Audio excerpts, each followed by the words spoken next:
నమస్కారం. ఒక సామాన్య కార్యకర్తను కూడా నియోజకవర్గ సమన్వయకర్తగా నియమించడం ఒక గొప్ప వ్యక్తి మన ప్రీతం నాయకులు. అలాగే మా ఎమ్మెల్యే జరుగుతున్న పద్మావతి గారికి, ఆలూరు సాంబశివరావు గారికి మనస్ఫూర్తిగా ధన్యవాదాలు తెలియజేస్తున్నాను. ముఖ్యంగా నేను ఒక మేరకు సామాన్య కూడా సమన్వయకర్తగా నియమించడం చాలా గొప్ప విషయం. మా నాన్న వచ్చేసి గతంలో సంతోషంగా పనిచేశారు. అలాగే కృష్ణాది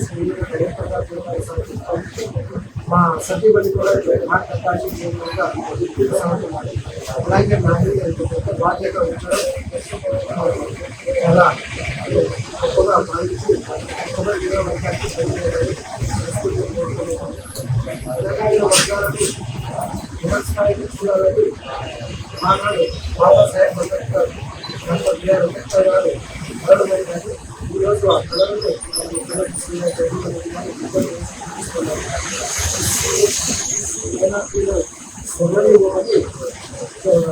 సమయంలో ఈరోజు ఇంతకంటే గొప్ప ఉదాహరణలు నేర్చుకోవాలని నేను తెలియజేసుకుంటున్నాను. అలాగే ఐఎస్సీ, ఐఎస్టీ, ఆర్బీసీ, నాన్ఎస్టీ అంటూ గతంలో చెప్తున్నట్టుగా సామాజిక సాధికారతలో భాగంగానే సమన్వయకర్తగా నియమించడం చాలా గొప్పలో అని నేను భావిస్తున్నాను.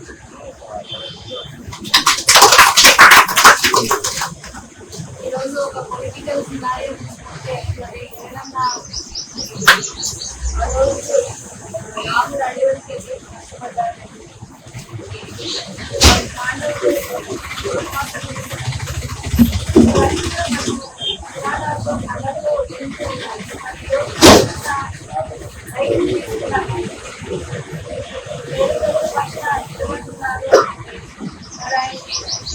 కాంగ్రెస్ పార్టీ ఏం చేస్తుంది?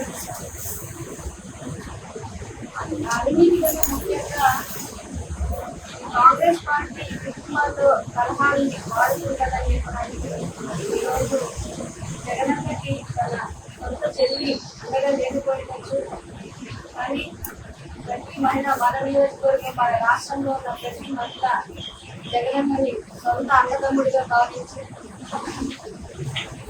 ప్రతి ఒక్కరు కూడా అన్న మేమున్నాము, తమ్ముడు మేమున్నామని చెప్పి జగనన్నకి అసలు ఒక భరోసా ఇచ్చే విధంగా నెక్స్ట్ ఓటింగ్ ఉండబోతుంది. ఎందుకంటే ఈ వైఎస్ఆర్ కుటుంబం అనేది చాలా పెద్ద కుటుంబం. ఇందులో ప్రతి మహిళకి అంటే ఈరోజు సంక్షేమ పథకాల ద్వారా మహిళల్ని జగన్ ఎలా అందుకున్నారు, సొంత వాళ్ళకి మరి వాళ్ళకి ఏమేమి ప్రాబ్లమ్స్ ఉన్నాయో ఇమీడియట్గా ఎవరికి తెలుసుకుంటున్నారు. కాకపోతే దాని మీద మాట్లాడే అంత అవగాహన లేదు కాబట్టి వాళ్ళు మాట్లాడటం లేదు. నిజంగా ఈరోజు వాళ్ళందరూ కూడా మహిళలందరూ కూడా జగనన్నకి అండగా ఉండడం అనేది చాలా అవసరం.